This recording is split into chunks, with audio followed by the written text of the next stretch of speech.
خدا باپ اور بیٹے اور روح القدس کے نام میں آپ کی سلامتی ہو۔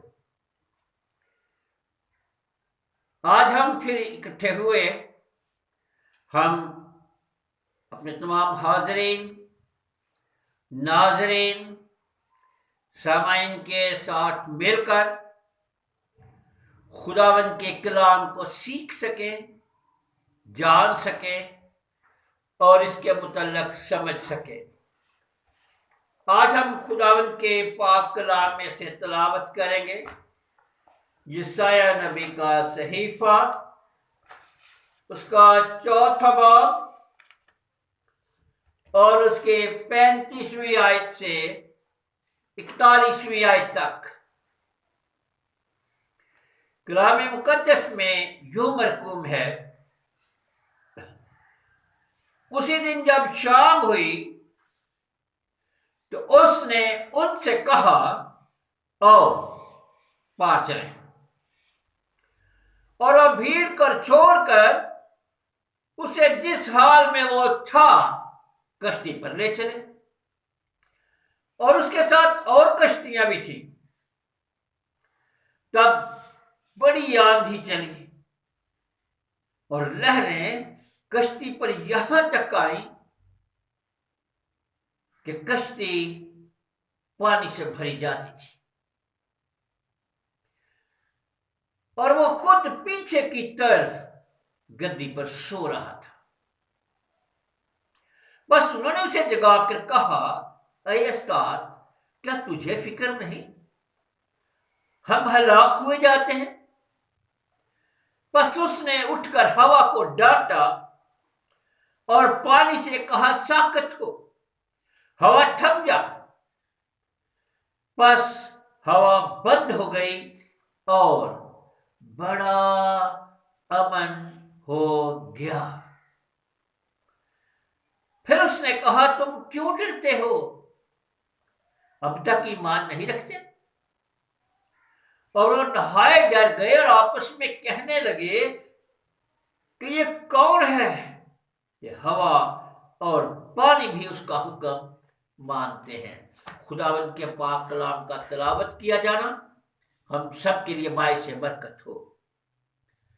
آج جو ورد ہم نے تلاوت کیا، یہ اس سے پہلے کئی بار آپ لوگوں نے یہ حوالہ سنا ہوگا، سمجھا ہوگا، اپنے پاسبان سے، اپنے سنڈے اسکول ٹیچر سے، اپنے پیرنٹ سے، مگر یہ خدا کا کلام ہے۔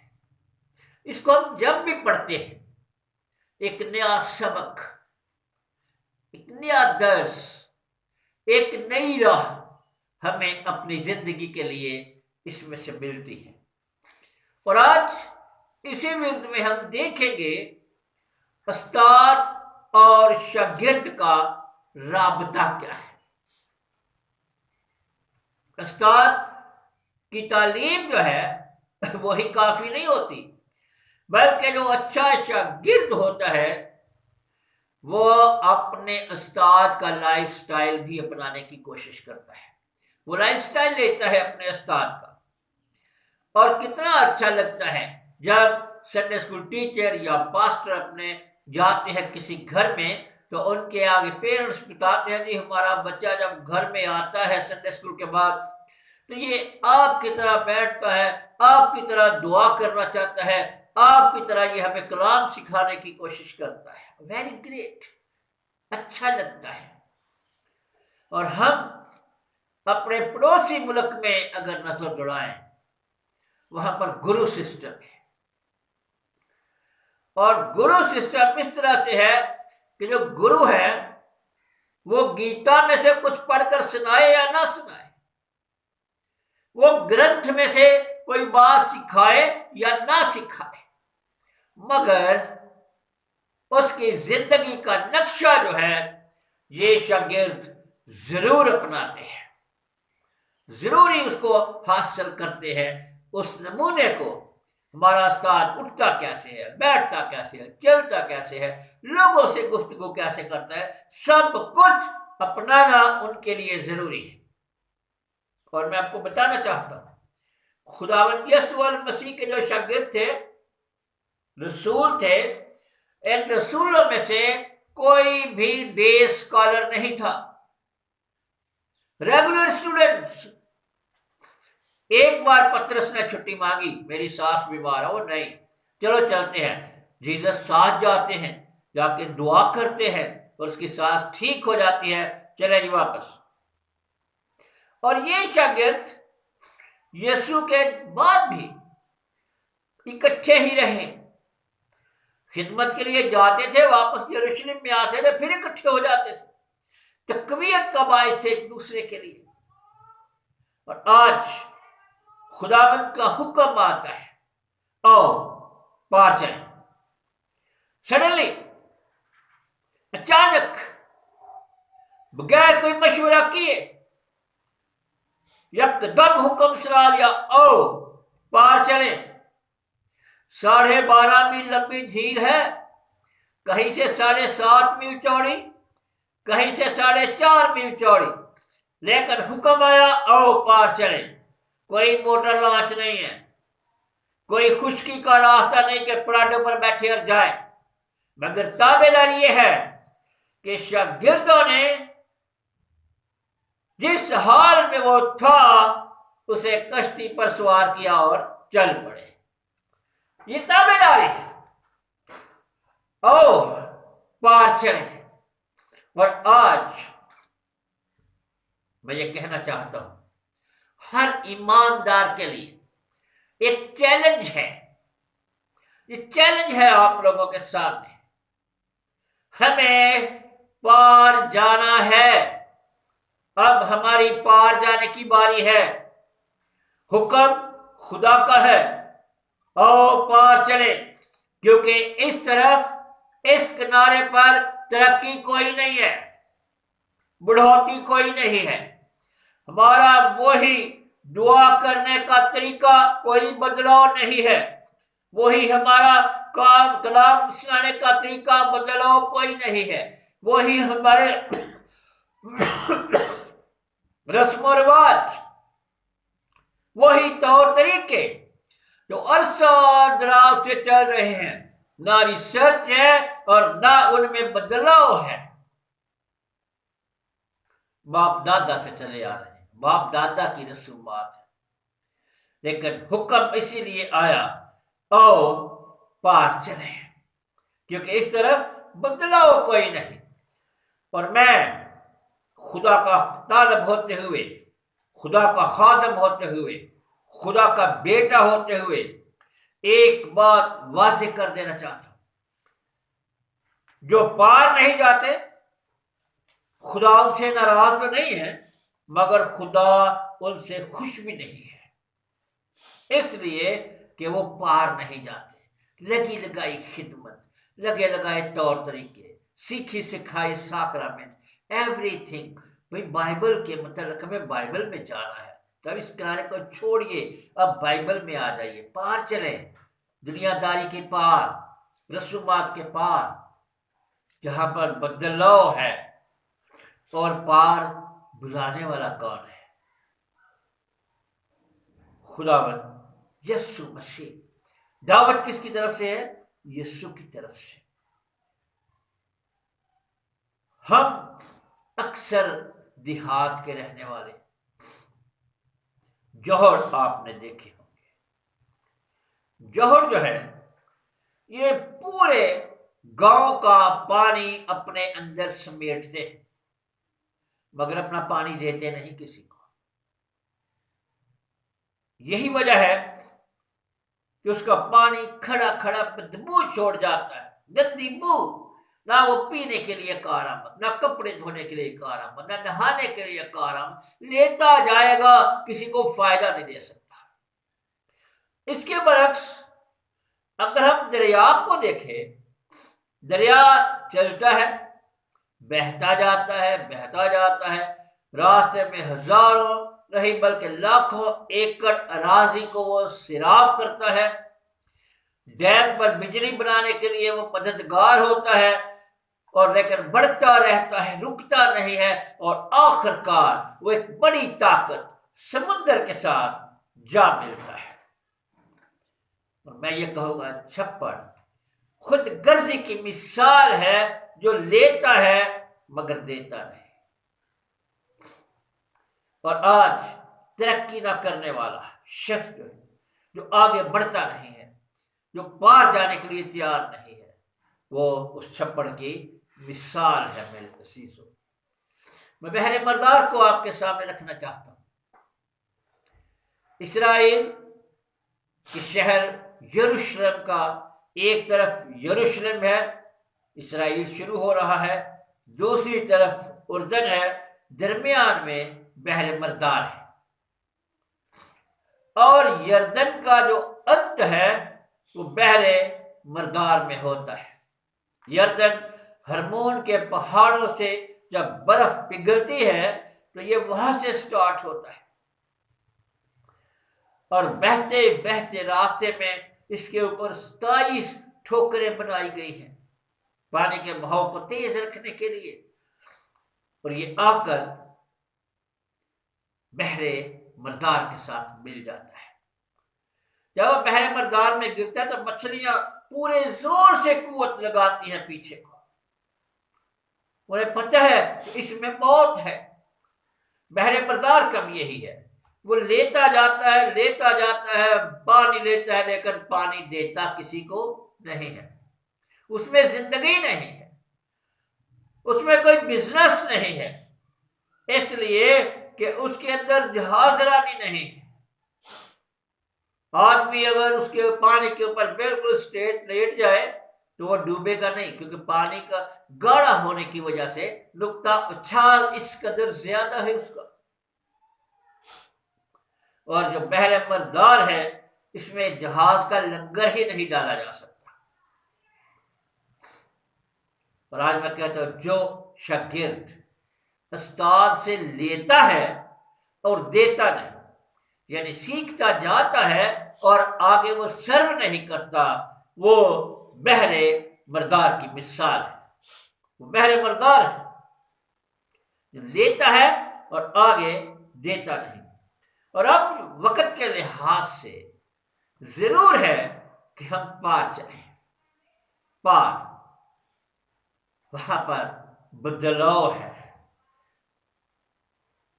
اس کنارے پر ہم کئی سالوں سے رہ رہے ہیں مگر ہم نے کچھ حاصل نہیں کیا، ابھی تک رسومات میں، ابھی تک ہم دیکھی دکھائی باتوں میں، سنی سنائی باتوں میں پھنسے ہوئے ہیں۔ گاندھی جو ہے، بشپ یعقوب پال نے ایک مثال دی گاندھی کی، کہ گاندھی ایک انتہائی چالاک لیڈر تھا،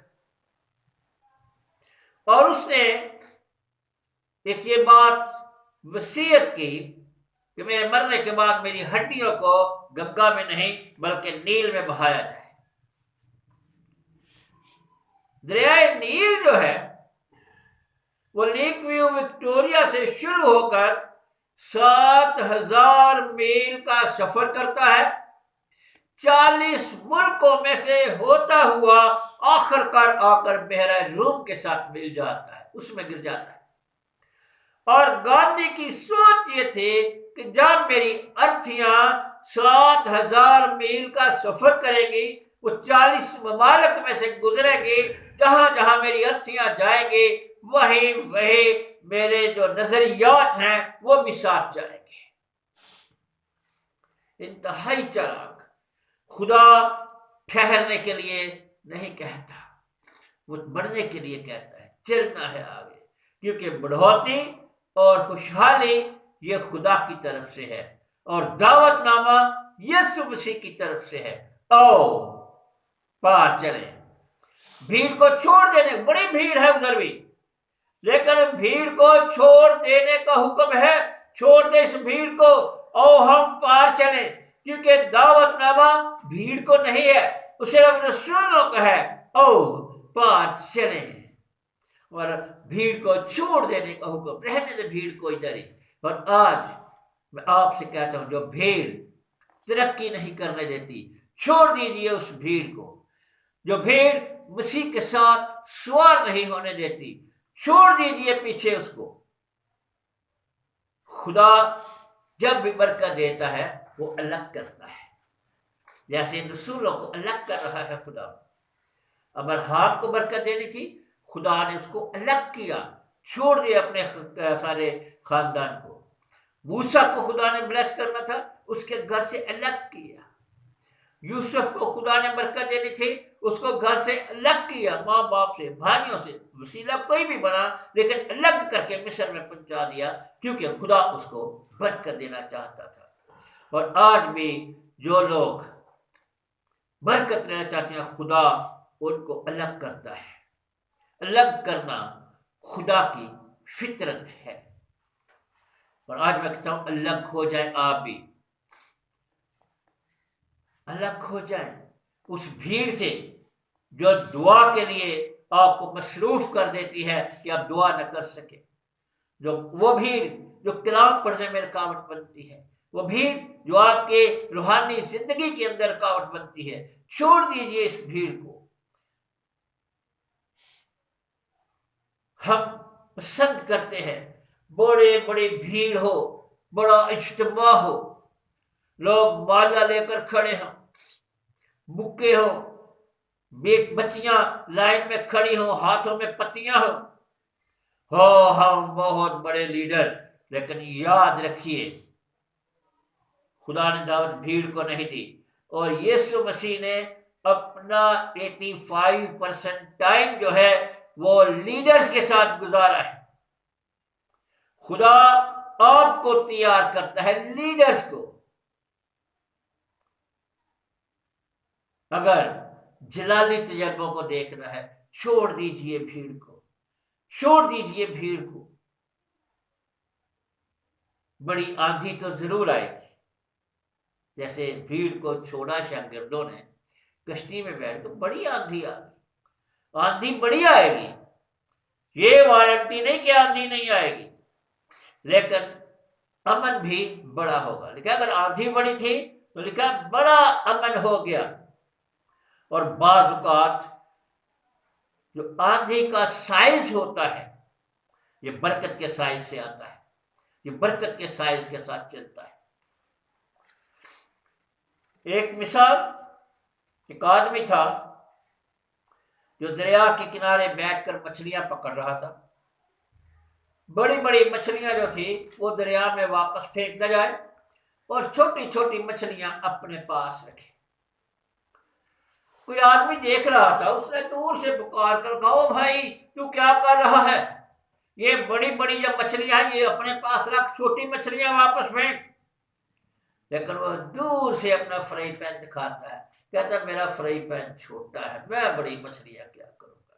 اور آج ہمارے پاس بڑی برکات آتی ہے لیکن واپس چلی جاتی ہے، اس لیے کہ ہمارا فرائی پین چھوٹا ہے، ہماری رویا چھوٹی ہے، ہماری خدمت چھوٹی ہے، ہماری سوچیں چھوٹی ہیں. وقت کے لحاظ سے ہمیں ترقی کے منازل کو طے کر لینا چاہیے تھا. اور میں یہ کہتا ہوں ہاں بائی برتھ کرسچن ہے. آپ کو تو فریج ہونا چاہیے. فریج میں ہم کیا کرتے ہیں؟ موسم کے لحاظ سے ساری ڈشز ہوتی ہیں، اس میں جوسز ہوتے ہیں، اس میں ہمارا کھانا ہوتا ہے، فش بھی فرائی کر کے رکھی ہے، بڑا گوشت بھی رکھا ہوا ہے، اور اس میں چکن بھی ہے، ایوری تھنگ اس میں ہے. ہمارا جو دل کرتا ہے ہم وہ نکالتے ہیں، مائکرو ویو میں گرم کرتے ہیں اور کھا لیتے ہیں. اور آج میں چاہتا ہوں آج کے پاسبان کو ریفریجریٹر ہونا چاہیے. آپ کسی علاقے میں جاتے ہیں، ان کو توبہ کے کلام کی ضرورت ہے، کھولیے اپنے فریج کا دروازہ، توبہ کا کلام نکالیے، اس کو 5-10 منٹ دعا کے مائکرو ویو میں گرم کیجئے اور بہترین ڈش توبہ کی تیار. لوگ آسودہ ہو جائیں گے. وہاں پر روح القدس کے کلام کی ضرورت ہے، کھولیے اپنے فریج کا دروازہ، پاک روح کے متعلق کلام کو نکالیے باہر، دعا کے مائکرو ویو میں گرم کیجئے اور بہترین ڈش ان لوگوں کے لیے تیار. لیکن ایک بات اگر ہم ڈیلیور نہیں کرتے تو مار ضرور کھائیں گے. فریج کو بھرتے جاتے ہیں, نکالنے کو دل نہیں کرتا. ایسے لوگ مار کھائیں گے خدا سے. ایک بات آیت میں آپ کے سامنے رکھتا ہوں, زبور 29 کی 10ویں آیت. اکثر جب طوفان آتے ہیں ہماری زندگی میں ہم گھبرا جاتے ہیں, لیکن زبور 29 کی 10ویں آیت میں لکھا ہے کہ خدا طوفانوں پر تخت نشین ہے. جب کہ بڑا طوفان آپ کی زندگی میں آتا ہے تو ذہن میں رکھیے کہ اس طوفان کے اوپر تخت نشین آپ کا یسوع ہے, آپ کا خدا ہے, آپ کا یہوہ ہے. مگر چناؤ آپ کا ہے, فیصلہ آپ کا ہے. خدا کی بلاہٹ پار جانے کی ہے, برکتیں ادھر ہیں. یہ گارنٹی نہیں ہے کہ یسوع کشتی میں ہے تو طوفان نہیں آئے گا. یسوع کشتی میں ہے, طوفان پھر بھی آئے گا. اس لیے کہ ہمارا خدا جو ہے وہ ہونے دیتا ہے, وہ روکتا نہیں ہے, وہ ہونے دیتا ہے, مگر اپنے لوگوں کو بچا لیتا ہے. خدا من چاہتے تو صدرک, میشک اور عبدنجو کو وہ آگ کی بھٹی میں جانے سے پہلے بھی روک سکتے تھے, لیکن نہیں روکا, جانے دیا. لیکن وہاں پر خود موجود ہے تاکہ آگ میرے لوگوں کو ذرا نہ بچ جائے. اور اگر پہلے ہی روک دیتے تو بادشاہ کیسے کہتا کہ چوتھے کی صورت الہزادے کسی ہے. دانیل کو خداوند چاہتے تو شیروں کی مان میں جانے سے پہلے بھی روک سکتے تھے, لیکن خدا نے ہونے دیا. وہ ہونے دیتا ہے, لیکن مان میں پہلے موجود تھا تاکہ کوئی شیر میرے بندے کو زہر نہ بچ جائے. اور اس کا فائدہ, اگر خدا پہلے ہی روک دیتا تو بادشاہ کیسے کہتا کہ دانیل کا خدا ہی سچا خدا ہے. اور سارے طوفان برباد کرنے کے لیے بھی نہیں ہوتے میرے عزیزو. کچھ طوفان ہمیں مضبوط کرنے کے لیے بھی ہوتے ہیں, کچھ طوفان ہمیں مضبوط کرنے کے لیے ہوتے ہیں. مسیحت جو ہے یہ حلوہ پوری کی غذا نہیں ہے, اس میں پاوے بھی چبانے پڑتے ہیں. حلوہ پوری کھائیں گے تو صرف رسوماتی مسیحی رہ جائیں گے, رسوماتی پاسبان ہو جائیں گے. لیکن اس میں جیسے پولس کہتے ہیں کہ ہمیں ابھی دودھ کو چھوڑ کر اکمال کی طرف بڑھنا ہے. اب آپ کو حلوہ پوری کے ساتھ ساتھ پاوے بھی کھانے پڑیں گے. اپنی داڑیں مضبوط کیجئے. وہ وقت آئے گا جب لوگ دوزخ کی طرف جا رہے ہوں گے تو وہ آپ کی طرف انگلی اٹھائیں گے, خداوند اس بندے نے مجھے دعوت نہیں دی تیرے گھر میں آنے کے لیے, اس بندے نے مجھے تیرا کلام نہیں دیا. وہ گواہی دیں گی آپ کے اوپر. پھر کیا ہوگا؟ پھر وہی قانون شاید عمل میں آئے کہ استاد زیادہ سزا پائیں گے. محفوظ ہو جائیے, بچ جائیے. پہلے لوگ اپنے بچوں کی تربیت کرتے تھے, پیسے دیتے تھے, اور استاد کو کہتے تھے کہ بچے کو چمڑی لا دو پر بچہ کامیاب ہونا چاہیے. آج بھی ماں باپ پیسے دیتے ہیں, لیکن آج ماں باپ پیسے بچوں کو بگاڑنے کے لیے دیتے ہیں. نیٹ کے پیسے پیرنٹس ادا کرتے ہیں, بگڑ بچے رہے ہیں. کیبل کے پیسے پیرنٹس ادا کرتے ہیں, بگڑ بچے رہے ہیں. ہماری خواہشات الجھی ہوئی ہے. بڑا مجمع, اچھا ویلکم, اچھی اناؤنسمنٹس. میرے سامنے سے تھیلی گزرے, چندہ ڈالا جائے. وہ بھائی اچھا کیا, اچھا لیا, اچھا لیا, کیا احسان کیا. ہم تو دعائیں بیچ رہے ہیں آج کل. ہم دعا سکھاتے نہیں ہیں بلکہ دعائیں بیچتے ہیں. 3 مد آنا, 4 مد آنا, 5 مد آنا, 5 جمعرات آنا, 5 ہفتے آنا, 1 مہینہ آنا.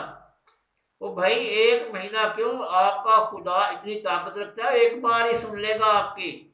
اور اس کے بعد آپ اس کو دعا کیوں نہیں سکھاتے کہ وہ بیچارہ ہر ہفتے 500-600 روپیہ وہ کرایہ خرچ کرے رکشے پر, اور اس کے بعد کوئی 1000-1200 کی اپنی ایک دن کی مزدوری ضائع کرے اور آپ کے پاس آئے، اس کو دعا سکھا دی ہے، وہ گھر میں دعا کرے. لیکن پھر ہماری دکانداری کیسے چلے گی؟ ہماری دعائیں کیسے بکیں گی؟ سکھانا جو ہے، سنانا جو ہے، یہ بڑی بات نہیں ہے. ہمیں سنانا نہیں ہے، ہمیں سکھانا ہے، اور یہ بڑی بات ہے. سکھانا، سنانا بڑی بات نہیں ہے، سکھانا بڑی بات ہے. آج آپ کسی طوفان میں ہو سکتے ہیں، مگر میں آپ کو یہ بتانا چاہتا ہوں، یسوع ایک پلان کے تحت اپنے شاگردوں کو کشتی میں لے کے آیا تھا. ایک منصوبہ تھا خدا کا، کیونکہ خدا ہونے دیتا ہے. وہ شاگرد زیادہ عرصہ جھیل میں گزار چکے تھے، مچھیرے تھے. جب یہ وقت آیا، طوفان آیا، وہ بڑا غرور ہے، ہمارا بڑا تجربہ ہے، اپنے ساری قوت بازو استعمال کرتے ہیں، اپنا سارا علم استعمال کرتے ہیں، لیکن کامیابی نہیں ہوتی.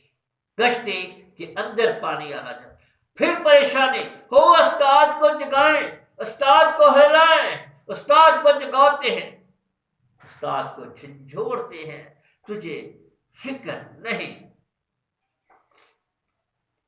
خدا ہونے دیتا ہے، مگر خدا موجود تھا. فرق جگانے کا تھا، یسوع کو جگایا نہیں جاتا تھا. شاگردوں نے جیسے ہی یسوع کو جگایا، وہ اٹھا، ہوا کو ڈانٹا، پانی کو ڈانٹا، اور لکھا ہے بڑا امن ہو گیا. وہ آپ کے لیے بھی ہوا کو ڈانٹے گا، وہ آپ کے لیے بھی پانی کو ڈانٹے گا. آپ کشتی میں سوار تو ہو پار جانے کے لیے.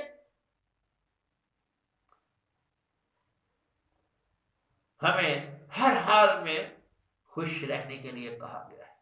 ہم بیماریوں کو دیکھ کر گھبرا جاتے ہیں، پریشانیوں کو دیکھ کر گھبرا جاتے ہیں، لیکن میں آپ کو بتانا چاہتا ہوں، اگر آپ کشتی میں ہوں گے تو وہ آپ کے لیے اٹھے گا.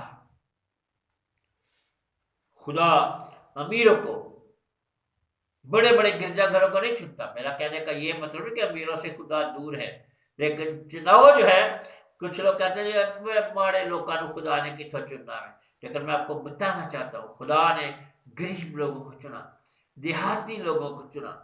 آستر گاؤں کی لڑکی تھی، پترس، یوحنا، یعقوب، اندریاس گاؤں کے رہنے والے تھے، لیکن اپنی تھوڑی سی ہاتھ تو ہلائیں، منہ تو ہلائیں، ابلیس کو بولیے شٹ اپ.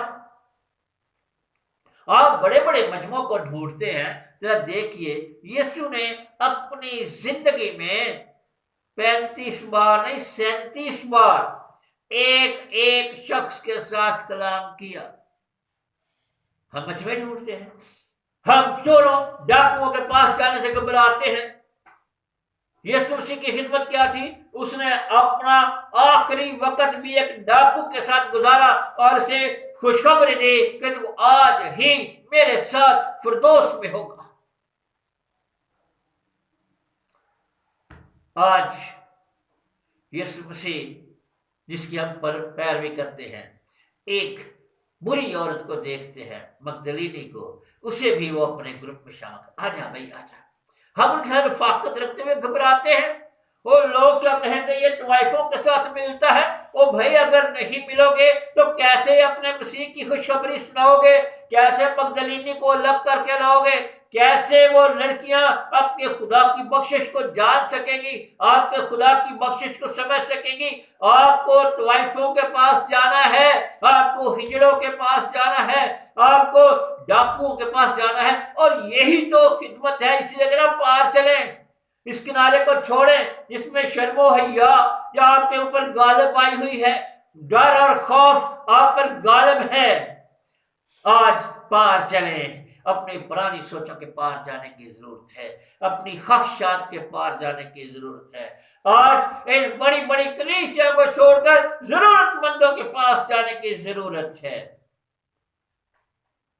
پاکیزیوں کو چھوڑ کر ناپاک لوگوں کے پاس جانے کی ضرورت ہے. بار کیا ہے؟ تبدیلی ہے. بدلاؤ ہے، ادھر بدلاؤ نہیں، ادھر ہم رسومات میں گھرے ہوئے ہیں۔ میرے عزیزو، آج خداوند آپ میں بدلاؤ دیکھنا چاہتا ہے، اس لیے کہتا او باہر چلے، چھوڑیے اس کنارے کو، رسوماتی دعاؤں کو، رسوماتی ساکرامنٹس کو، رسوماتی باتوں کو، ہمیں باہر چلے اور اس بائبل کو اپنی زندگی کا محور بنائے۔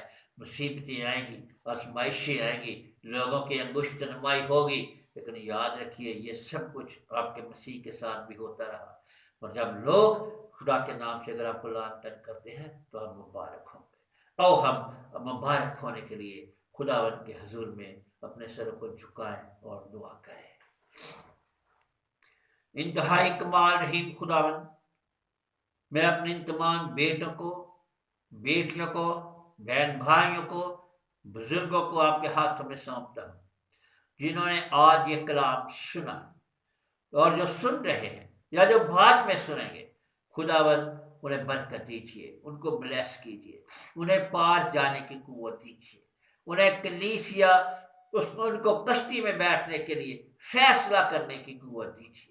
خدا میں دعا کرتا ہوں ان کی زندگیوں کو بدل دیجیے، کلام سننے والے کے خاندانوں کو بلیس کیجیے۔ خدا کوئی بیماریاں، دکھ، تکالیف، آزمائشیں، رکاوٹیں اگر ان کی زندگی میں آئیں تو ان کو پتہ ہو کہ ان طوفانوں کے اوپر ہمارا یسوع براجمان ہے، ترقی کا باعث بن جائے۔ خدا کرونا کے لیے دعا کرتے ہیں، یہ کرونا وائرس پوری دنیا کو پریشان کیے ہوئے ہے، اس سے خداوند پوری دنیا کو رہائی دیجیے۔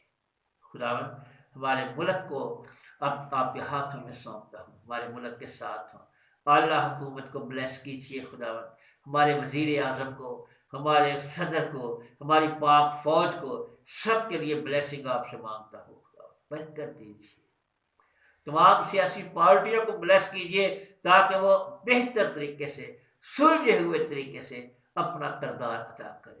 اپنے ملک کی پولیس کے لیے دعا کرتے ہیں، ان کو بلیس کیجیے، تمام خادمین کے لیے جو جگہ جگہ خدمت کو بلیس کیجیے خداوند، اور آج کی بلیسنگ ہماری زندگی کو تبدیل کرے اور ہم پار جانے کے لیے تیار ہو جائیں، خداوند یسوع المسیح کے نام سے، آمین۔